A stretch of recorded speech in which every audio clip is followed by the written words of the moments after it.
A long solenoid of radius r carries a time t dependent current it equal to I naught t in bracket 1 minus t. A ring of radius 2r is placed coaxially near the middle. During the time interval 0 to 1, the induced current IR and induced EMF VR in the ring changes as. Summary है कि यहाँ पर एक ring है, इसकी radius ज़्यादा है, बड़ी है, ये 2r है, और इसका ये जो एक्सेस है, इसके एक्सेस के अलॉन्ग एक सोलेनाइड है, और ये सोलेनाइड काफ़ी लॉन्ग है। ये बात यहाँ पर बताई जानी बहुत ज़रूरी थी, अदरवाइज़ क्वेश्चन कॉम्प्लेक्स हो जाता। ये एक सोलेनाइड बनाया जा रहा है, इसका लेंथ बहुत ज़्यादा है, यू कैन से इनफाइनाइट, एंड जो रेडियस है वो 2r नहीं है, वो आप समझ गए होंगे r के बराबर है। ना इसमें आप वाइंडिंग दिखा सकते हैं लाइक दिस, ये वाइंडिंग है, और यहाँ पर करंट भी फ्लो करेगा, ठीक है। और जो करंट फ्लो कर रहा है वो कांस्टेंट नहीं है, वो टाइम के साथ चेंज करेगा। तो करंट जब टाइम के साथ चेंज करेगा तो उसकी वजह से क्या होगा, सोलेनाइड के अंदर जो फील्ड आएगी वो भी चेंज करेगी। सोलेनाइड के बाहर कोई फील्ड नहीं मान के चलेंगे, क्यों? क्योंकि ये सोलेनाइड बहुत लॉन्ग है, इसकी वजह से क्या होगा कि जो भी फील्ड लाइन बनेगी वो सारी की सारी रिंग के बाहर हो जाएगी, रिंग के बाहर हो जाएगी। ये एक भी लाइन यहाँ पर ऐसी आप नहीं एज्यूम कर सकते जो इस रिंग के थ्रू आए। अगर आपने कर लिया तो फिर वो सोलेनाइड इनफाइनाइट या आइडियल नहीं माना जाएगा। तो यहाँ पर जो भी फ्लक्स एसोसिएट होगा रिंग के through, it will be only in this segment, and इस सेगमेंट में फील्ड जो होगी, सोलेनाइड के अंदर की फील्ड का जो फार्मूला होता है वही लग जाएगा, μ0 NI, ठीक है। लेकिन आई यहाँ पर चेंज कर रहा है, उसकी वजह से फील्ड चेंज करेगा और उसकी वजह से फ्लक्स चेंज करेगा, और फ्लक्स के चेंज होने की वजह से EMF इंड्यूस होगा। ये सब फैराडे ने बताया था।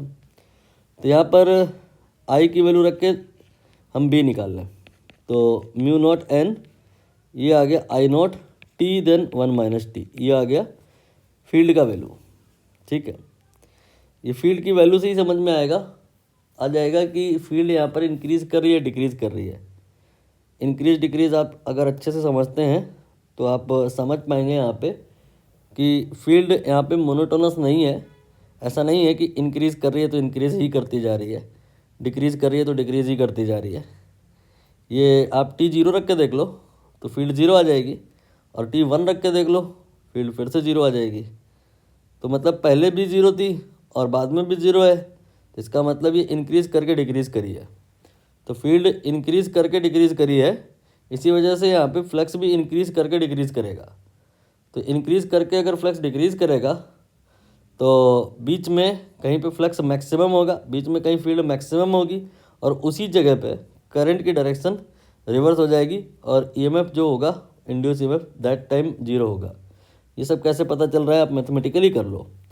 यहाँ पर बी निकाल ली हो, अब फ्लक्स निकाल लो, μ0 N I0 and area pi r² and then t and then t²। मैंने t को अंदर मल्टीप्लाई कर दिया, और अब हम इसका डिफरेंशिएशन करेंगे। तो डिफरेंशिएशन करेंगे तो d∅dt आ जाएगा, जो कि -e के बराबर होगा, और होगा कितना, μ0 N I0 पाई r² t minus t²। t का डिफरेंशिएशन 1, t² का डिफरेंशिएशन 2t। तो -e इक्वल टू, ये पूरी कहानी को c से रिप्लेस कर दो, इक्वल टू आ गया 1 माइनस 2t। आप माइनस ना भी लिखो तो भी चलेगा, c फिर नेगेटिव लेना पड़ेगा, मानना पड़ेगा। तो e will be c 1 minus 2t। ये क्लियर हुआ। अब यहाँ पे हम अगर t की वैल्यू 0.5 ले लें तो e आप देख लो कितना आएगा, 0 आएगा। और अगर हम 0.5 से पहले की बात करें तो जो e होगा वो कैसा होगा, आप वैल्यू रख के देख लो, 0.4 जैसे चेक कर लो रख के, और फिर 0.5 से थोड़ा सा ज़्यादा करके देख लो। तो 0.5 से थोड़ा कम करके देखोगे तो यहाँ पे ये आपका प्लस आएगा और ये माइनस आएगा। प्लस माइनस इंपॉर्टेंट नहीं है, इंपॉर्टेंट ये है कि यहाँ पे स्विचिंग हुई है, +2 माइनस या फिर -2 प्लस। ईएमएफ की डायरेक्शन चेंज करेगी, ईएमएफ की डायरेक्शन चेंज करेगी। ये सुनने में थोड़ा भद्दा लगता है, इसका रिलेवेंट सिग्निफिकेंस नहीं समझ में आता। इसका सिग्निफिकेंस करंट से समझ लेते हैं हम लोग कि करंट का जो डायरेक्शन होगा वो चेंज करेगा। हालांकि ईएमएफ की डायरेक्शन चेंज करने का मतलब होता है पोलैरिटी चेंज करेगी। तो जब आपकी 0.5 सेकेंड पे पोलैरिटी चेंज करेगी तो फिर करंट भी चेंज कर जाएगी।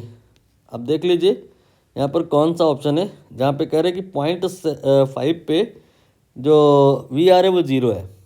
0.5 पे वी आर 0 एक ही ऑप्शन है जहाँ बता रहे हैं ये लिखा हुआ है। और 0.5 सेकेंड पे आई आर की डायरेक्शन चेंज करेगी, या you can say polarity V R की वो चेंज कर जाएगी। ऑप्शन डी यहाँ पे जो होगा वो करेक्ट होगा।